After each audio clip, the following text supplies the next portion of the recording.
Hello बच्चों, तो इस लेक्चर में हम स्टार्ट करने जा रहे हैं बेटा आपका first chapter that is heredity and evolution, है ना दोस्तों। तो चलो हेरिडिटी एंड इवोल्यूशन,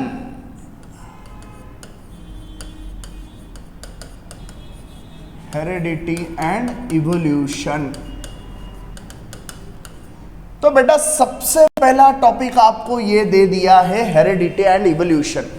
इसको जरा ध्यान से समझो क्योंकि ये आपके 10th के सिलेबस में है और ये पूरा बेसिक है मेरे प्यारे दोस्तों 11th और 12th के लिए।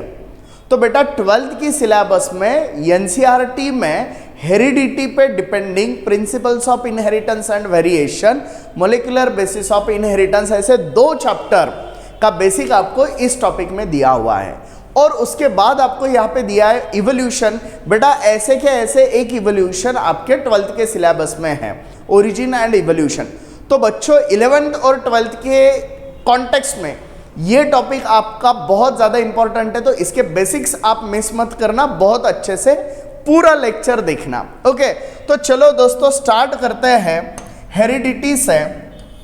हेरिडिटी में बेटा 2 डेफिनेशन बहुत इंपॉर्टेंट होती है। वो डेफिनेशन है व्हाट इज हेरिडिटी, हेरिडिटी क्या है वो पहले देखते हैं, है ना। So what is heredity? It is a transmission of characters from one generation to the next generation, है ना। इसी को हम लोग क्या बोलते हैं? इनहेरिटेंस भी बोलते हैं। क्या बोलते हैं इसको? इनहेरिटेंस भी बोलते हैं, है ना। इनहेरिटेंस लिख रहा हूं मैं अभी यहाँ पे, इनहेरिटेंस हेरिडिटी का ही दूसरा नाम है ना। तो क्या डेफिनेशन है बेटा इनहेरिटेंस का? Transmission of characters. What is inheritance? Transmission of characters from one generation to the next, from one generation to the next generation. तो इसको क्या बोल रहे हैं बच्चों हम लोग? इनहेरिटेंस। क्या बोल रहे हैं बच्चों हम लोग? इनहेरिटेंस। अब दूसरी चीज इसमें कौन सी आती है? वेरिएशन। कौन सी आती है बेटा? वेरिएशन आती है ना।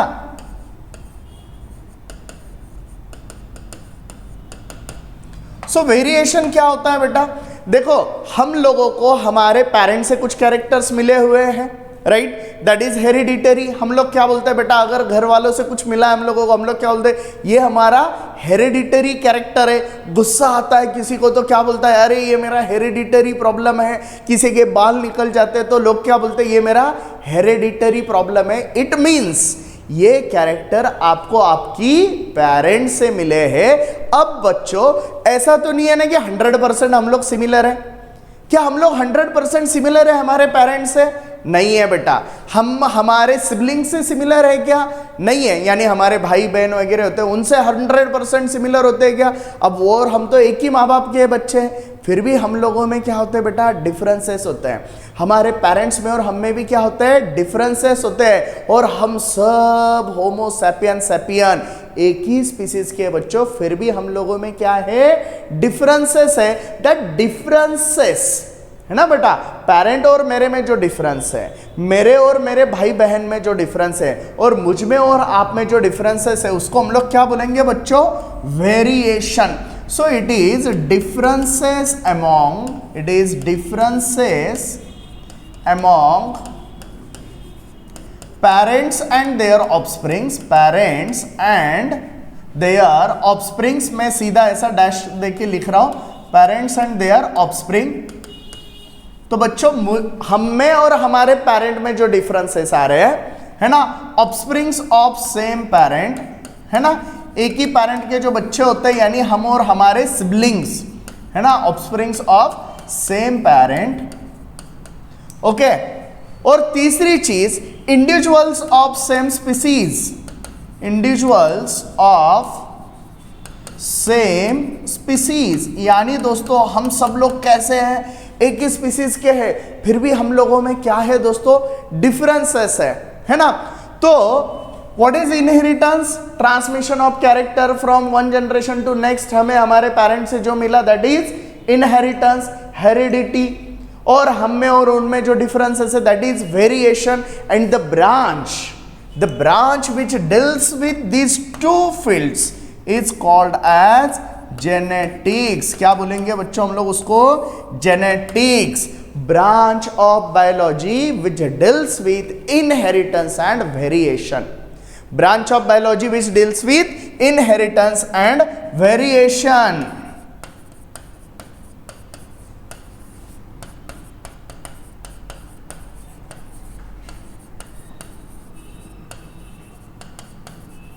Deals with inheritance and variation.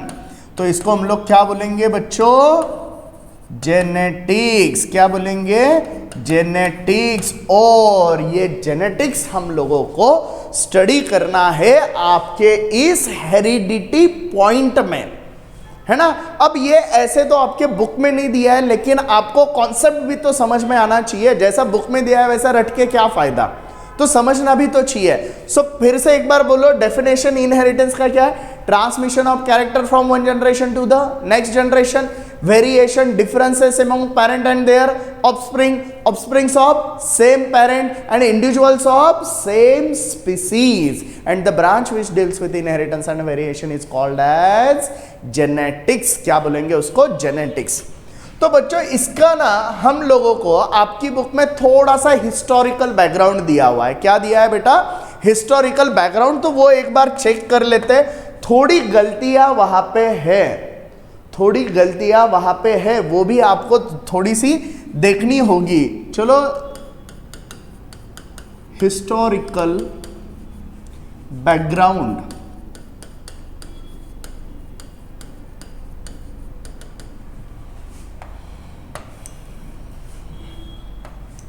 तो हिस्टोरिकल बैकग्राउंड में क्या क्या आता है बेटा? हम लोग जेनेटिक्स के बारे में देख रहे हैं। तो फादर ऑफ जेनेटिक्स है ग्रेगोर जोहान मेंडल।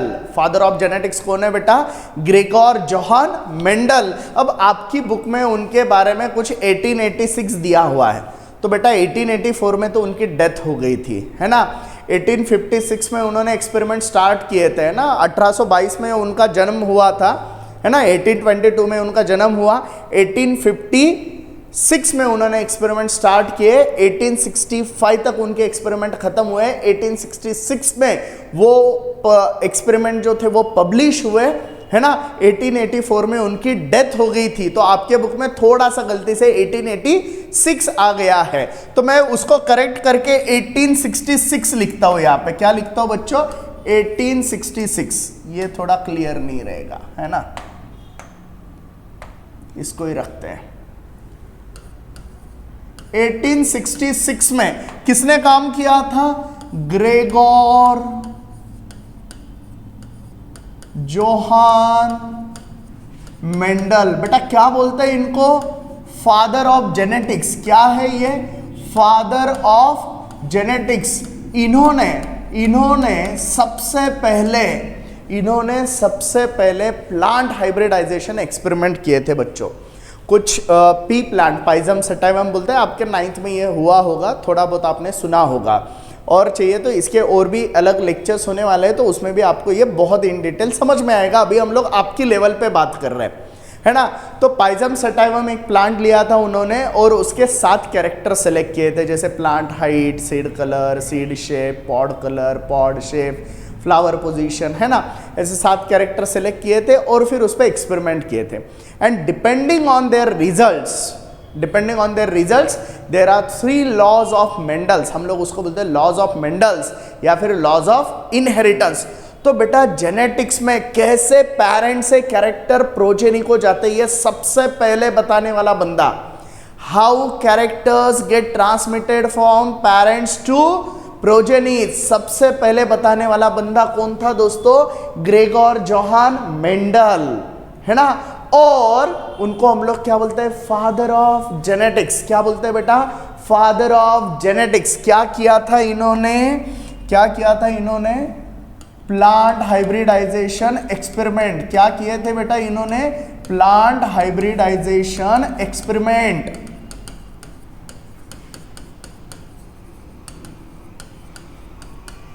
कौन सी प्लांट पे किए थे बेटा? पाइजम सटाइवम, हम लोग उसको बोलते हैं पी प्लांट। क्या बोलते हैं? P plant. तो पी प्लांट पे सबसे पहले इन्होंने एक्सपेरिमेंट किए थे। आपको तो बस इतना मालूम होना चाहिए, ग्रेगोर जॉन मेंडल 1866 में उन्होंने एक्सपेरिमेंट, मतलब उनके खत्म हुए थे इसलिए मैंने वो डेट लिखा है ना। और फिर इनको हम लोग बोलते हैं फादर ऑफ जेनेटिक्स। अब मेंडल जो है ना बेटा, अनलकी साइंटिस्ट में से एक है। अनलकी क्यों? क्योंकि इन्होंने इतने अच्छे एक्सपेरिमेंट किए, पूरी दुनिया को उन्होंने बताने की कोशिश की हाउ कैरेक्टर्स गेट ट्रांसमिटेड, लेकिन भैया इनकी एक ही गलती थी। बायोलॉजी के एक्सपेरिमेंट उन्होंने मैथमेटिक्स की लैंग्वेज में एक्सप्लेन किए, है ना। तो उस टाइम पे ये किसी को समझा ही नहीं, है ना, वो किसी को समझे नहीं वो एक्सपेरिमेंट, और इसलिए क्या रहे, वो अननोन रहे बहुत दिनों तक, है ना। फिर 1901 में एक बंदा था ह्यूगो डी वराइज। कौन सा था बच्चों? ह्यूगो डी वराइज, है ना। और ह्यूगो डी वराइज ने क्या किया था? म्यूटेशनल थ्योरी दिया था। क्या दिया था? सबसे पहले म्यूटेशनल थ्योरी, यानी इन्होंने कहा था कि म्यूटेशन की वजह से हम लोगों में डिफरेंसेस आते हैं। हम दो, मतलब हमारे पेरेंट्स में और हम में जो डिफरेंसेस आते हैं वो किसकी वजह से आते हैं? म्यूटेशंस की वजह से आते हैं। ऐसा किसका कहना था? ह्यूगो डी वराइज का कहना था। लेकिन जैसे जैसे हम लोग आगे जाएंगे हम लोगों को पता चलेगा कि ऐसा कुछ नहीं था। हम लोगों में, हम ही है ना, अभी life processes in living organisms जब हम लोग देखेंगे जिसमें सेल डिवीजन आएगा, जिसमें मियोसिस आएगा, तो वहां पे आपको एक्सप्लेन होगा बेटा कि कैसे पेरेंट में जब गैमेट बनते हैं तो वहां पे कैरेक्टर्स मिक्स होते हैं और फिर हमारे पास आते हैं, इसलिए हम लोग उनसे अलग है। No doubt mutation is one of the part, लेकिन सिर्फ म्यूटेशन की वजह से इवोल्यूशन नहीं हुआ है। सिर्फ म्यूटेशन की वजह से हम लोगों में चेंजेस नहीं आते हैं, है ना।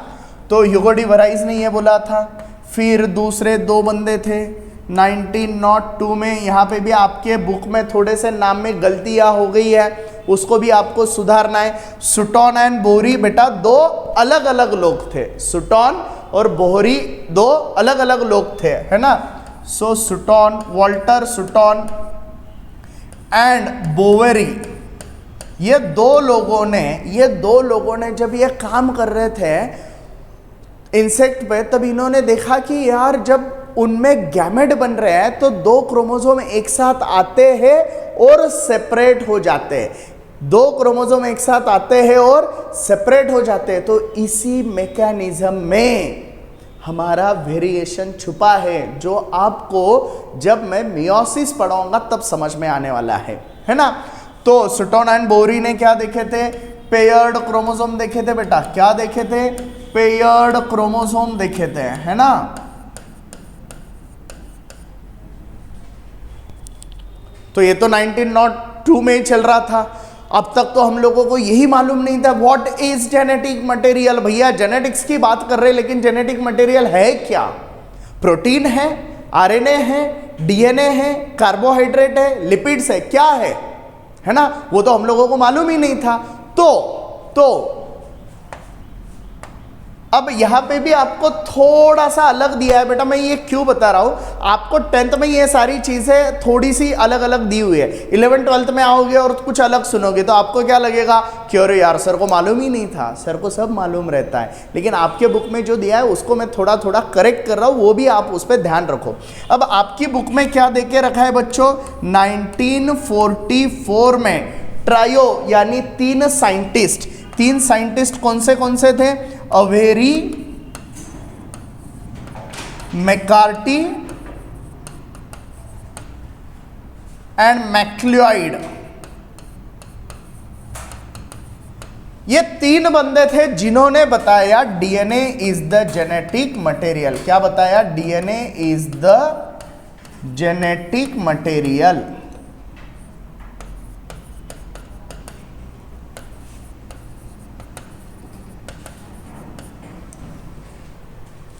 क्या बताया इन्होंने?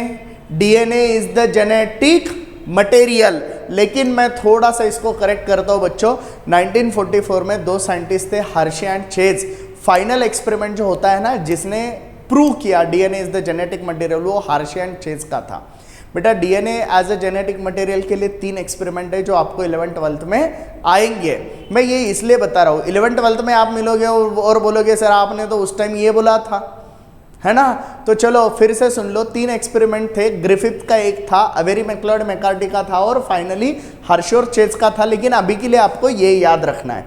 ओके, उसके बाद 1961 में 2 बंदे थे, जैकब एंड मोनार्ड। 2 बंदे थे, जैकब एंड मोनार्ड, है ना। इन्होंने प्रोटीन सिंथेसिस का मैकेनिज्म ढूंढा था बच्चों। किसका मैकेनिज्म ढूंढा था? प्रोटीन सिंथेसिस का। समझ में आ रहा है? तो चलो यार हिस्टोरिकल बैकग्राउंड फिर से एक बार शॉर्ट में रिवाइज करते। पहला 1866, कौन? Gregor Johan Mendel. क्या बोलते हैं इसको हम लोग? Father of genetics. Father of genetics क्या किया था? प्लांट हाइब्रिडाइजेशन एक्सपेरिमेंट किस पे किए थे? Pisum sativum.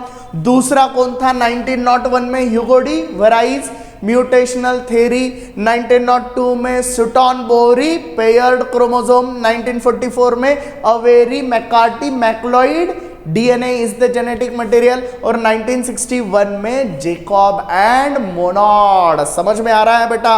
1866 Mendel, 1866 Mendel father of genetics. 1901 Hugo de Vries mutational theory. 1902 Sutton Boveri paired chromosome. 1944 Avery MacLeod McCarty DNA is the genetic material. और 1961 Jacob and Monod protein synthesis mechanism. So this is about historical background. ये क्या है बच्चों? Historical background, है ना। अब हम लोगों को देखना है सेंट्रल डोग्मा। अब हम लोगों को क्या देखना है? Central dogma. मैंने पहला जो लेक्चर लिया है ना, मैंने इसके पहले का जो लेक्चर है बच्चों इंट्रोडक्टरी, उसमें मैंने सेंट्रल डोग्मा बहुत अच्छे से एक्सप्लेन किया है। फिर भी एक बार देख लो बच्चों, है ना। सेंट्रल डोग्मा होता क्या है? हमारे में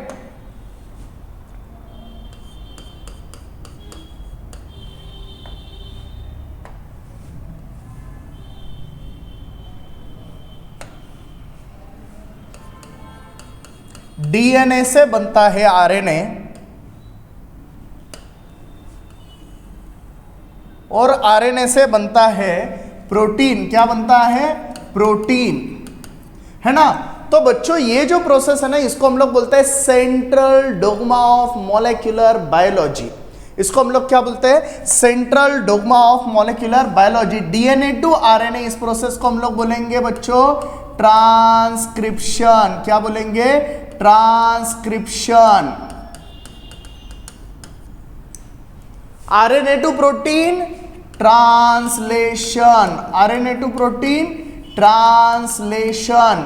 अब समझ लो बात को, इसको सेंट्रल डोग्मा ऑफ बायोलॉजी क्यों बोलना है ना। इसको क्या बोल रहे हैं हम लोग? Central dogma. क्या बोल रहे हैं हम लोग? सेंट्रल डोग्मा ऑफ बायोलॉजी और मॉलिक्यूलर बायोलॉजी ऐसा बोलते हैं। क्यों बोलते हैं बच्चों? क्यों बोलते हैं? ध्यान दो। मैं एक लिविंग ऑर्गेनिज्म हूं, तो मैं क्यों हूं? क्योंकि मेरे पास ऑर्गन का सिस्टम है। किससे बना है? ऑर्गन का बना है। ऑर्गन किससे बनते हैं? टिश्यू से।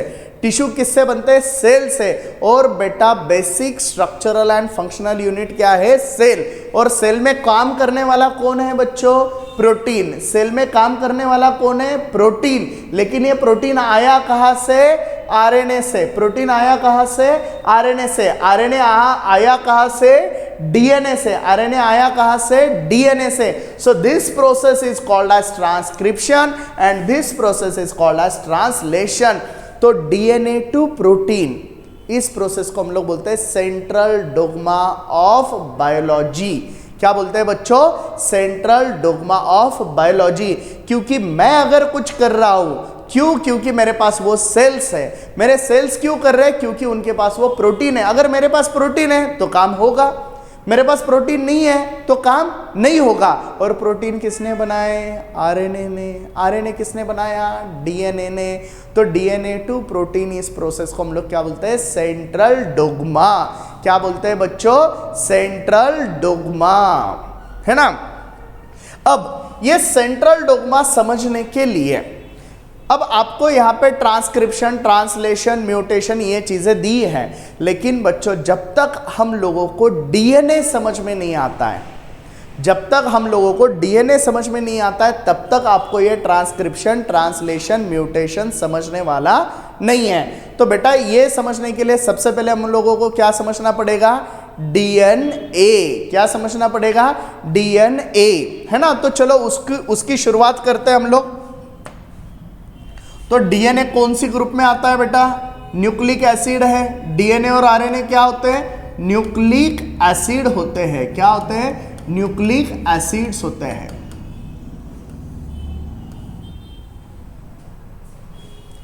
न्यूक्लियस से निकाला हुआ एसिड, इसलिए क्या नाम दिया इसको? न्यूक्लिक एसिड, है ना। एक फ्रेडरिक मिशर नाम का बंदा था। अब ये आपके टेक्स्ट बुक से बाहर है, लेकिन बेटा टेक्स्ट बुक के कंसेप्ट अगर समझने हैं, आपके बुक में तो 2-2, 4-4 लाइन में दे दिया ट्रांसक्रिप्शन, ट्रांसलेशन, म्यूटेशन, लेकिन बेटा उसको समझना है, अगर मन से समझना है, दिमाग में बैठना है, तो पहले डीएनए को समझो। तो फ्रेडरिक मिशर नाम का साइंटिस्ट था। कौन सा साइंटिस्ट था बच्चों? फ्रेडरिक मिशर नाम का साइंटिस्ट था। यह साइंटिस्ट ने सबसे पहले आइसोलेटेड एसिडिक मटेरियल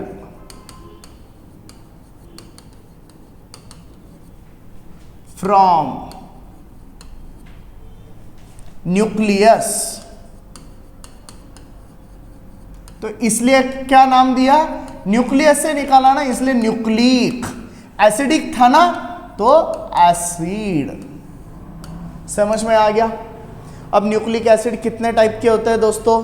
2 टाइप के होते हैं। टाइप्स ऑफ न्यूक्लिक एसिड कितने हैं बेटा?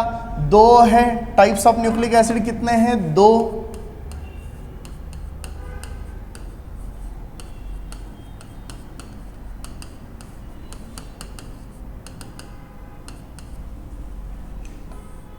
पहला कौन सा है? डीएनए। कौन सा है? डीएनए। क्या बोलेंगे इसको? Deoxy ribo nucleic acid. क्या बोलेंगे? Deoxy ribo nucleic acid. 2 number पे कौन आएगा बेटा? आरएनए। कौन आएगा? RNA ribo nucleic acid. कौन आएगा? राइबो न्यूक्लिक एसिड आएगा। समझ में आ रहा है? तो न्यूक्लिक एसिड के कितने टाइप है? 2 टाइप है। DNA and RNA. कितने टाइप है? 2 type, DNA and RNA. DNA is deoxy ribo nucleic acid, RNA is ribo nucleic acid, है ना। अब ये एसिड बनते किससे हैं, है ना? ये एसिड्स बनते किससे है बच्चों? कंपोजिशन। क्या देखना है हम लोगों को? कंपोजिशन। किससे बनेंगे? तो सबसे पहले ये इसमें होता है शुगर। क्या होता है बच्चों? शुगर। शुगर के बाद क्या होता है इनके पास? Nitrogen base. क्या होता है? Nitrogen base. और तीसरी चीज क्या होती है बच्चों? Phosphate group. क्या होती है? Phosphate group. अब ज्यादा इन डिटेल का आप टेंशन मत लो, है ना। ये आपको बाद में सारी चीजें देखनी है ना। चलो, अब कौन सा शुगर होता है बेटा? यहाँ पे शुगर कौन सा आएगा? तो पेंटोज शुगर। अगर आपको किसी ने पूछा कि कौन सा शुगर प्रेजेंट है, तो आप बोलना पेंटोज शुगर है। पेंटोज का मतलब 5 होता है। पेंटोज का मतलब 5, यानी ऐसी शुगर जिसके पास 5 कार्बन हो। ऐसी शुगर जिसके पास 5 कार्बन हो, और वो स्ट्रक्चर आप लोगों को ऐसे दिखता है। ये देखो, ये देखो, है ना, है ना। ये फर्स्ट कार्बन, ये क्या है बेटा, फर्स्ट कार्बन, यहाँ पे सेकेंड, यहाँ पे थर्ड, यहाँ पे फोर्थ, और इधर आता है आपका फिफ्थ कार्बन। यहाँ पे फिफ्थ कार्बन होता है ना, ये ऐसा स्ट्रक्चर होता है CH2OH। यहाँ पे ऐसे होता है HOH। ये ध्यान में भी नहीं रहा ना तो ज़्यादा टेंशन नहीं लेने का है बेटा, है ना, HOH और यहाँ पे H। अब देखो डीएनए और आरएनए में अगर कहीं पे डिफरेंस है बेटा, मैं इतना इन डिटेल क्यों बोल रहा हूँ, क्योंकि ये आगे बहुत काम की चीज़ें हैं, अच्छे से समझ लो, है ना। देखो अब ये जो स्ट्रक्चर है ये तो पेंटोज शुगर का है, ये स्ट्रक्चर को हम लोग बोलते हैं राइबोज। क्या बोलेंगे बेटा, राइबोज।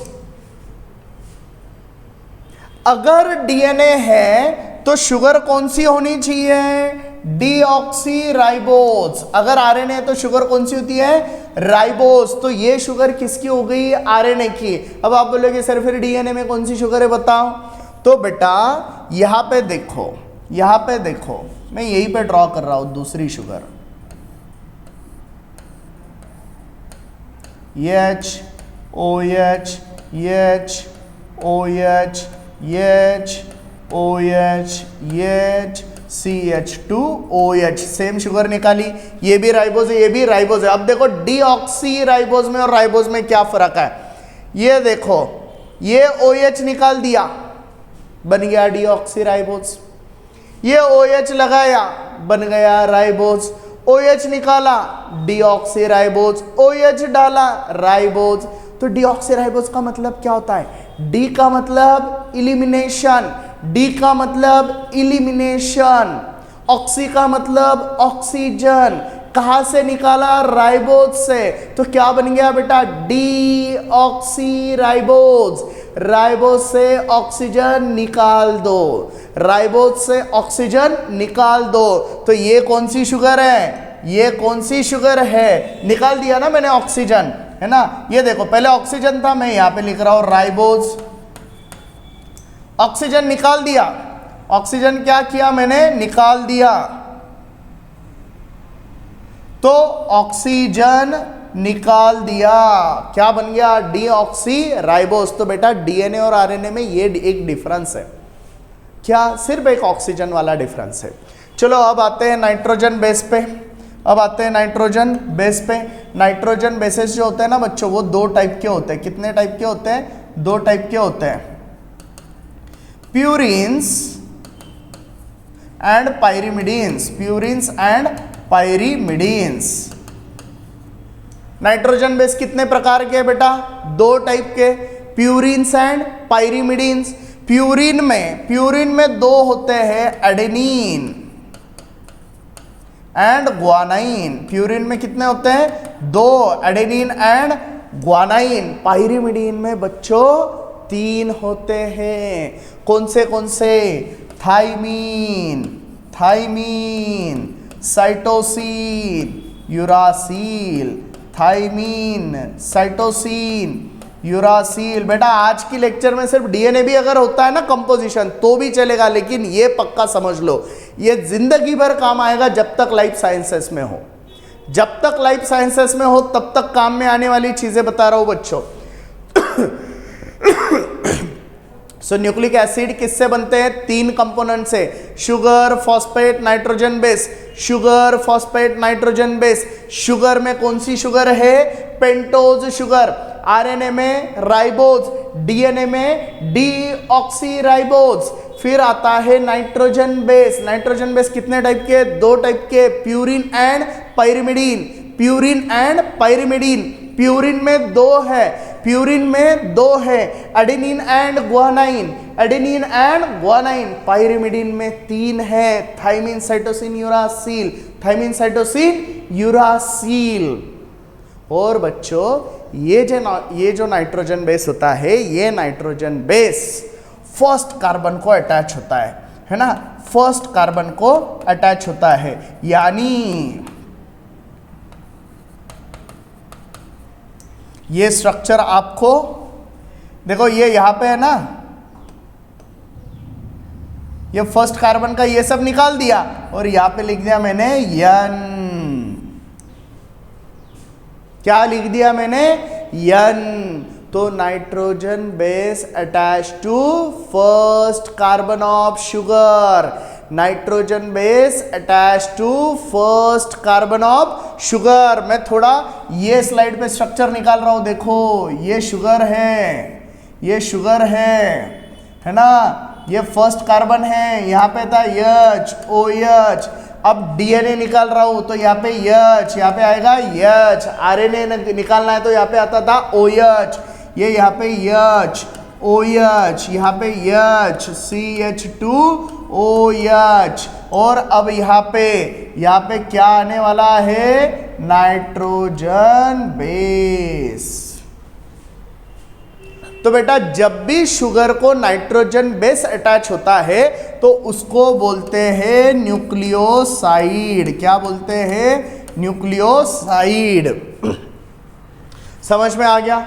नाइट्रोजन बेस कितने टाइप के, दो टाइप के, प्यूरिन एंड पायरिमिडिन। प्यूरिन में दो, एडेनिन एंड ग्वानिन। पायरिमिडिन में तीन, thymine cytosine uracil, thymine cytosine uracil.